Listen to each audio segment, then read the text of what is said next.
not in this room. But at the same, and of course, having them have a stake in the Afghan government is not preferable. But what are our options? And if they are going to be at the negotiating table, it's probably best to have Pakistan there so that they don't try to sabotage this. And it sounds all like the worst camping trip ever, but we have to plan this out anyway. So this, of course, is probably worse than even my family camping trip in 1998, which we won't get into. The uneasy reality is that NATO and the United States must cooperate with Pakistan, at least in my humble belief, for sustainable security in Afghanistan and in the region. I believe that this is the best chance for both sides to get a portion of what they want, but nothing is guaranteed, of course, and there are a lot of problems that would have to be worked out that I can't foretell because they haven't come to the negotiating table. What are the lessons to be learned here between the United States and Pakistan in terms of their relations? Well, when the United States has ignored Pakistan and left them to their own devices, they of course have been left vulnerable. When they're insecure, of course, it is justified in their mind the development of a nuclear weapons program and the facilitation of the rise of the Taliban. If it weren't, again, for an intervention of the United States in the 1999 cargo conflict and again in 2001, a nuclear exchange could have been a possibility between India and Pakistan. And another situation like we had, where Pakistan was in such a vulnerable position as it was in the 1990s, really should be avoided for security reasons. There's an unhealthy pattern between U.S. and Pakistani relations where Pakistan has been heavily relied upon, and the other actors in the region have been ignored. You have a case in 2005 where the United States had they're trying to up their northern supply route through Russia and through the Central Asian states, but it's of course coming very late and there's instability in Tajikistan, whatever. But in 2005 they had an airbase in Uzbekistan. Complicated thing, so I'm going to try to go through it in as easy a way as possible because I don't even, there's parts I don't even get, so we'll go through it together. And the title doesn't make sense now, and it will later, and you might find it funny. It's called Let's Go Camping, U.S.-Pakistan Relations, the Murky Waters of Sustainable Security. My name is Rouselle, and I'm from St. Thomas University. Now we're going to go to the dilemma. Now, the United States and Pakistan have collaborated since 1954 due to Pakistan's then strategic location between the Soviet Union, China, and India. And India, of course, was much closer to the Soviet Union at the time, so Pakistan was the natural ally given its natural adversarial relationship to India. Currently, Pakistan is being heavily, we're trying to avoid that now with the United States, but it has been heavily relied upon for the U.S. NATO-led Afghan war. In 2004, Pakistan was designated a major non-NATO ally by the United States, and this gives it access to previously unavailable American military hardware, which is very much essential to Pakistan's overall state plan of security, and we'll get into that. The problem is that Pakistan is known to be harboring Afghan insurgents and doing very little about it, particularly in the federally administered tribal regions, or Fatah. It is also widely believed that members of the Pakistani armed forces are actively supporting the Afghan insurgency, which has, of course, come to a critical stage in terms of our forces overseas and, of course, those of all NATO members that are participating. Now, there's regional and global implications for instability in northern Pakistan and Afghanistan, and just a few of them are there are regionally interconnected insurgent groups. Most famously, of course, would be the Taliban, but you also have others like Hizb ut-Tahrir, the Islamic movement of Uzbekistan, and the East Turkestan movement, and all of these have found safe havens in northern Pakistan. The region includes the rapidly emerging economy of India, which suffered a horrendous attack in Mumbai in 2009. It also includes China's Xinjiang province and the Central Asian states, which are emerging rapidly as major hydrocarbon exporters, particularly Uzbekistan, Turkmenistan, and Kazakhstan. Of course, most famously is Al-Qaeda has made its home in this region, and it is the reason for the whole involvement to start with. And of course, most importantly of all, is that India and Pakistan are nuclear adversaries. They're both nuclear armed. Pakistan has been armed with a nuclear weapon since 1998. Tension levels have come to the near exchange of nuclear weapons both in 1999 and 2001. And of course, when you have these insurgent groups, like the Mumbai attack is a textbook example where it creates tension between these countries. We don't know if it's actual state-sponsored terror or if it's one government protecting or what have you, but it's obviously an offshoot of the conflict between these two states.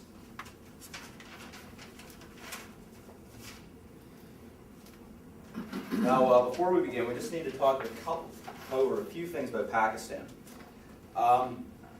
The first thing is that Pakistan has been continuously vulnerable vis-a-vis India since 1947, being smaller militarily, economically, and in terms of population.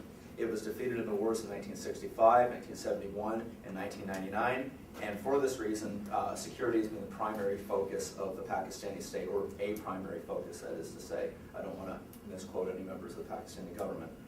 The Pakistani military has very much come to view itself as the vanguard of security interests in the state.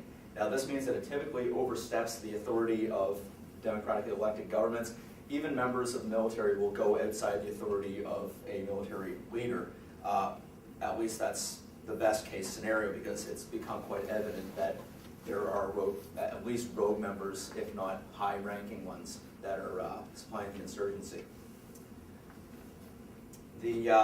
Of course, the military has been known to take power when necessary as well, and that's been, a matter of fact, a number of Pakistani presidents have had the title general.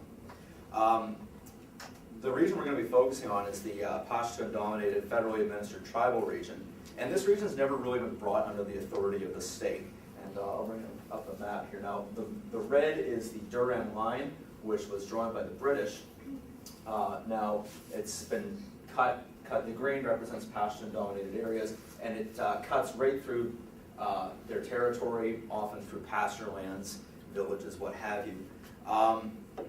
The Fatah region, right around here, is governed by an archaic set of laws known as the Frontier Crimes Act, I believe, and it gives the majority of power to tribal leaders. They do have government agents there. There's some cooperation, but it's a very tenuous hold, which has become very evident lately. The Pashtun have been notoriously difficult. They're notoriously freedom-loving people, I guess you could say, in the purest sense of the word. They really have an aversion, typically and historically, to an overarching government. Now, this has changed with the security situation. We can get into that in a bit, but this is the whole reason why that region was set off as a specific tribal area, because it was very difficult to set in a central government. Now, you can see that the map here is a bit misleading, just because you see that the Pashtun-dominated areas all through Afghanistan is much larger in landmass. However, and they do constitute a plurality of the Afghan population, about 42%, but at about 12.3 million. But there are many more Pashtun people living in Pakistan at 28.4 million. The border, because this region has been ungoverned largely, the border is in many ways wide open. There are a few cross points, but there's a complete flow of people in arms across that border, and it's been a continuous source of problem for both the United States and NATO and the Soviet Union before them. Which brings us to the roots of the dilemma. And this, because I don't want to get too much into history, we're going to start this at the Soviet-Afghan War, which was one of the most brutal wars in terms of war against civilians in the 20th century. It all started in 1979 when the Soviet government intervened to back the communist leader Amin. However, he didn't really fall in the line, and they ended up killing him and installing Taraki, and it just got worse and worse from there. Now, the Soviets were very capable of holding on to the cities. In fact, every leader that has tried to. Oops, I'm going to go back. There we go. All right, sorry. Every leader that's tried to govern Afghanistan as a modern state has come into this situation where it's very easy to dominate the cities and control them. However, the countryside is extremely difficult. The Soviet response was to wage an all-out war on the civilian population, and this caused influx of millions of refugees into Pakistan. The horror stories are just terrible, and I won't even get into them here. But when the Soviet Union invaded, Pakistan was the most vocal regional opponent. Now, China was of course opposed to the war as well, but because it brought the war right to Pakistan's doorstep, it very much became a war in which Pakistan had an interest in fighting. So at this point, Pakistan became very strategically important to the United States, given that the United States would have loved to see their Cold War enemy drawn into a protracted war. After a cool period during the 1970s, Pakistan very much became, again, had a pivotal role in U.S. foreign policy. Of course, this took some time, but eventually aid was stepped up from the United States, and this was actually the largest funded covert war in the country's history.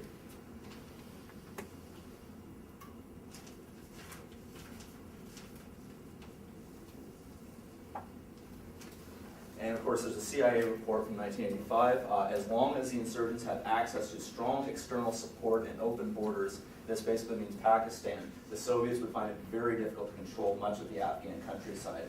And of course, with this, the Mujahideen very much takes off. And it was successful. With the Soviet Union was defeated and pushed out of the country in 1988. And during that war, aid money from the United States was matched dollar for dollar by donors in the Gulf states, particularly the Saudi government.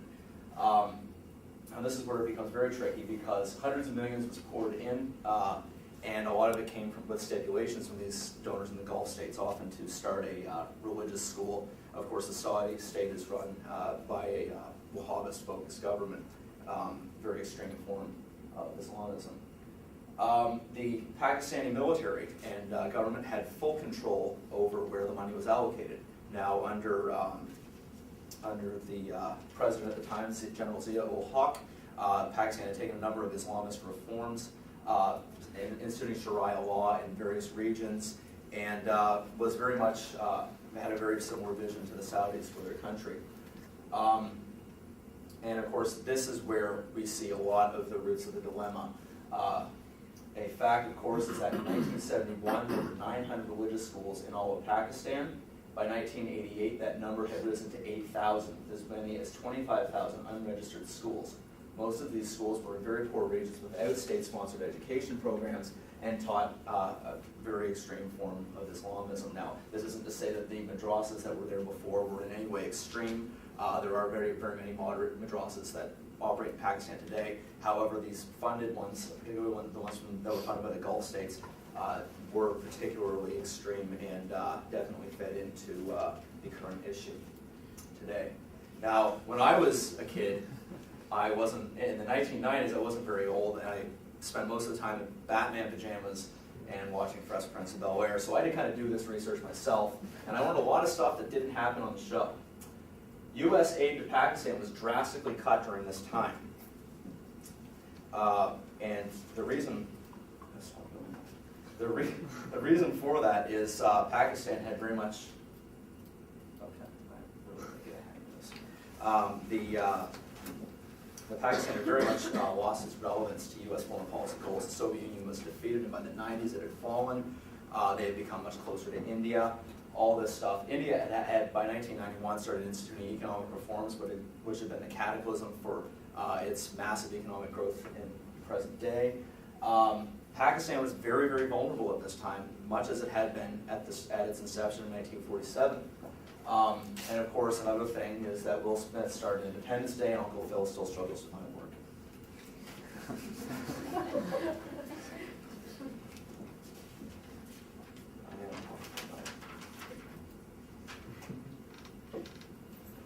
So during the 1990s, the Afghan Civil War ensued. Now, after the Soviets withdrew, this left a power vacuum. You had various warlords in the country that were of various ethnicities, Uzbek, Tajik, and of course Pashtun. The Pakistanis chose to back the Pashtun leader, Gulbuddin Hekmatyar, However, he proved very much incapable of running the country. He was, just like the other warlords, squabbled with the other warlords, was very corrupt, had a lot of difficulty holding the country, as did the others. With security a primary concern, having an ally in Afghanistan became very important. The concept of strategic depth comes into play, where in the event of a war with India, see, Pakistan's capital is in one of the narrowest corridors of the country. So, and of course, Rawalpindi, the head of the military, is the headquarters of the military is very close to that as well. So, the possibility of India invading for superior armed forces, a real possibility for them would be to withdraw in Afghanistan and draw the Pakistani military. Now, this is all theoretical, of course, but this is something that a lot of people believe was incentive for Pakistan to have a favorable government. And of course, they didn't have a lot of allies in the region to start with. In the 1990s, with the Afghan Civil War failing, and from a Pakistani perspective, a Pashtun teacher in Kandahar named Mullah Muhammad Omar began instructing his students to protect people from the widespread violence and chaos that was happening. In fact, what happened was a local woman was raped, and he instructed his students to start protecting the community. Now, he also happened to be so fanatical that he makes evangelicals in the West look like Charlie Sheen, and his movement grew rapidly. They drew their name from the Pashto word for student, which is Talib, and thus the Taliban. The Pakistani military actively supported the Taliban with weapons and supplies, and by 1996 they ruled 90% of Afghanistan. They pushed the warlords into the far north of the country. The Uzbek and Tajiks united and formed what is now known as the Northern Alliance, or what was then known as the Northern Alliance. And they, of course, came to rule the country after the Americans came in, and we'll get into that in a second. In the 1990s, of course, this caused a huge souring of relations between the United States and Pakistan. The first major issues of contention was that Pakistan no longer relevant to U.S. foreign policy goals. They were no longer willing to overlook the fact that they were trying to develop nuclear weapons. And when they did in 1998, the United States put full sanctions on them. The aiding of the Taliban was another problem for many policymakers in the United States, many human rights groups. The Taliban government in 1996 was only recognized by Pakistan and the UAE. In 1999, further sanctions were imposed when General Pervez Musharraf came to power, and Congress actually toyed with the idea of labeling Pakistan a terrorist state at that time. Then this brings us to the present day, which happened right after 9/11, of course, and the invasion of Afghanistan. Remember that policy report from the CIA in 1985, how you can't hold a country with external support from Pakistan? Well, that's meant that Pakistan would be very important to U.S. policy goals. Again, aid money from the United States poured into Pakistan, and they relied on them heavily as a conduit of both air transport and resources in the country. They relied on them so heavily that they ignored other potential allies. The Iranians offered their help, and they were willing to negotiate with the United States, and did so in Bonn until senior level members of the Bush administration found out about this and put a stop to it. The Iranian government also hated the Taliban. So Pakistan was heavily relied on for air support for supply routes. The CIA cooperated on finding terrorist suspects. The most prominent case, of course, being the capture of Khalid Sheikh Mohammed in Rawalpindi in 2003. Pakistan's military, of course, began a haphazard operation in the Fatah region. They had never actually ventured into full-scale operations in that region, and it effectively just was a war on the civilians trying to rout out members of the Taliban, and didn't work out so well. What are the results? Well, Pakistan was unable to pacify the federally administered tribal areas.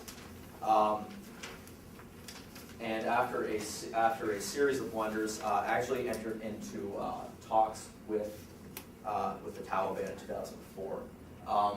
This is actually very sad irony because for the first time, Pakistan then became very focused on internal security as opposed to always being focused on external security and often relying on the United States for their military hardware. This time, violence escalated dramatically in the country because of these operations. The Afghan Northern Alliance dominated government aligned itself with India because Pakistan had supported their enemies. And under Hamid Karzai, relations between Pakistan and Afghanistan have been very poor. Initial troop levels in Afghanistan were insufficient, and this, of course, is extremely unfortunate because when the Taliban came to power, for the first time in Afghanistan's history, the people were actually willing to work together to cooperate on security because they were so tired of civil war. When the Taliban were crushed, they were willing to, again, compromise in the aim of security. However, security was not delivered. The United States tried to rely on proxies, poorly equipped Northern Alliance soldiers, and it just didn't turn out very well. For this region, the country very much plunged into anarchy again, and the United States, in a lot of ways, lost credibility in that, and that's another very sad situation. So we have conflicting interests, and the Waziristan Accords, Pakistan was no longer able to sustain its operations against the Taliban and decided to work with them. Because of this, the United States initiated drone attacks in 2004, pretty much right after they got wind of the Waziristan Accords. In 2006, there was a reemergence of the Taliban in Afghanistan. Now, they were heavily armed with submachine guns, with rocket launchers, they were well trained, and evidence supports the fact that the Pakistani military likely armed them to do this. This makes sense because the government in Kabul that the United States is trying to hold up is allied with India, and if they support this government, they are helping their enemy. Of course, in 2008, there was a bombing of the Indian embassy in Kabul, and many believe that this was a direct order from the ISI, the Inter Services Intelligence, which is the premier intelligence unit of the Pakistani military. In 2010, in October, or late September, early October, in response to a mistaken identity of Pakistani soldiers in Fatah, where they were killed by a U.S. helicopter, the Pakistanis closed the border, closed the supply lines to Afghanistan. And of course, the trucks that were sitting there were sitting ducks for the Taliban. 27 of them were firebombed. A number of the drivers were killed. And of course, supplies were cut to the mission in Afghanistan. And of course, this affects not just the United States, but all NATO members, including Canada. So now we've come to a new presidential administration and a desire for a resolution in Afghanistan. The mission, President Obama has said he plans to wrap this up in 2014, and the Taliban and NATO have come to a hurting stalemate where both sides are suffering heavy losses, but they're both very much dug in and would be willing to negotiate. Pakistan is pushing to be included in these negotiations, and the reason for this, of course, is because they have a stake in them. It's extremely likely that they have high-level contacts in the Taliban, and they would like to have a stake in the Afghan government so that it doesn't simply become one which is closely allied to India. Most interestingly was that in February of 2010, a high-level member of the Taliban named Mullah Baradar was arrested in Pakistan. Now, the Pakistanis claim that he was they were just doing this on the behest of the United States. However, many believe that he was on his way to Kabul to negotiate. So the Pakistanis have shown, at least likely shown, a willingness to sabotage negotiations if they're not included. However, the United States has moved on from Pakistan. They see them as a liability, as a threat, because either the government, because there's so much either corruption and sponsoring or top order sponsoring. Either way, they're moving away from Pakistan. They're becoming closer to India in the region, and President Obama has been pushing for India's permanency on the Security Council, and he pretty much stated that he believes that Pakistan was behind the Mumbai attacks in 2009. However, with their troops engaged, and of course after a troop surge in Afghanistan, I believe this is a poor choice to ignore Pakistan, to leave them out on a limb where they're trying to gain interests. It's just not a good idea, because they will try to gain that interest either from on the negotiating table or on the front line. And this brings me to where the title of the presentation comes in. And it's LBJ, the Taliban, Pakistan, camping, and the #1 problem. And I'm reminded of, and of course, they criticized the Karimov government in Uzbekistan over human rights abuses, pretty bad actually, the Andijan incident. But nevertheless, the Uzbekistani government forced them out, and they cut themselves off. They also cut themselves off from a potential partner with the Iranians. Now, of course, their relations have been poisoned since '79, I won't get into that. But what you have between the United States and Pakistan is a period of intense cooperation, followed by cold, borderline antagonistics between the two. And we're seeing antagonistic relations between the two, and we're seeing that again happening today. Is this really a good idea? I mean, do we really want Pakistan acting in the way it did 10, 15 years ago? So a key component of sustainable security requires a shift in strategy to a more balanced approach by Pakistan, and of course by the United States, and of course by the Pakistani government. They should probably not rely so heavily on the United States either. But I'm going to open this up to discussion.